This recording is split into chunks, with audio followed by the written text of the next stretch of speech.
welcome to Feed the Beast Creations, where I show you all the wonderful things that I've made in Feed the Beast. Today we will be looking at this way to produce 100% automatic diamonds. So let's get into seeing how it works. This machine works by automatically creating all the things needed to make a coal chunk, which can be compressed into a diamond. There were three things I needed to find a way to automate: coal dust, flint and obsidian. Each of these sections does a specific job. The ender chests aren't needed. It's fine if you connect it all together. The only reason I used them was for ease of showing you the different sections. So let's take a look at each of these separate parts. The coal dust was the hardest part to work out, but it is possible to create coal dust from blaze powder in an industrial electrolyzer. And this fits perfectly with my blaze power station, as it will give you a power supply and also a source of blaze powder. If you want more information about episode 2, the link is on the screen now. This setup will automatically electrolyze any blaze powder. The recipe you get is 2 coal dust and 2 sulfur. The coal dust will end up in this ender chest at the end, and the sulfur is then deleted with this void pipe. If you're doing this in survival, however, you might want to put a way of storing that sulfur in, because sulfur can be used for torches and to create gunpowder.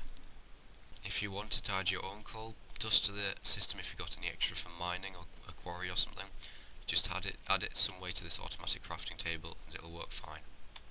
So now let's have a look at the way I produced the flint and obsidian.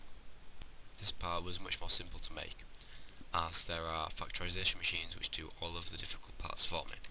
The main material required for both of the products was cobblestone.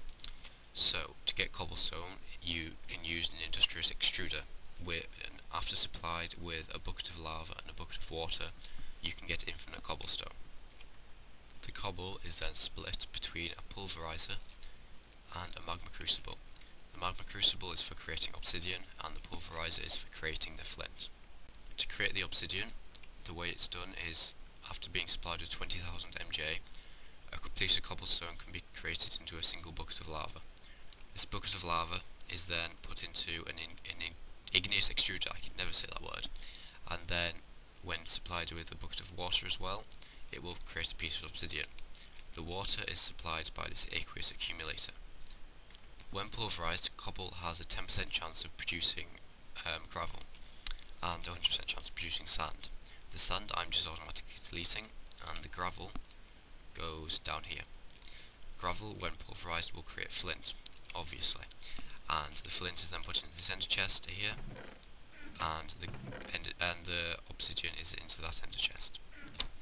So let's get on to seeing how the diamonds are produced from these products. No, not the products, the materials. To produce the diamond now, all it is really is stages of automatic crafting and then the product going into a compressor.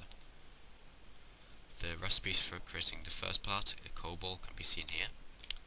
The coal ball then ends up in this compressor here, and it ends up being a compressed coal ball. The compressed coal balls, then when you have 8 of them and a piece of obsidian, you can create a coal chunk. This coal chunk then needs to be compressed again by this compressor, and that compressor creates the diamond. The diamond is then ends up in this chest here, and there you go, you can see that I've created 3 diamonds so far. So there we go, 100% automatic diamond production.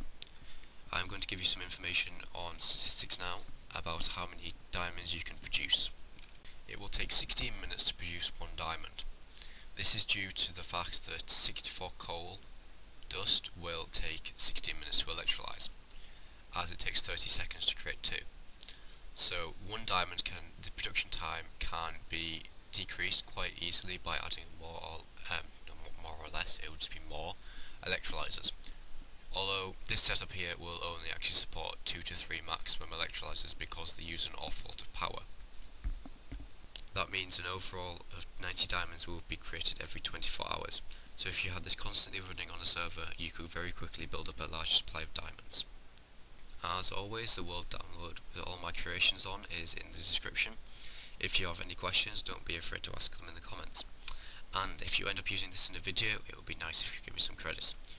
That wraps up the episode. See you next time, guys.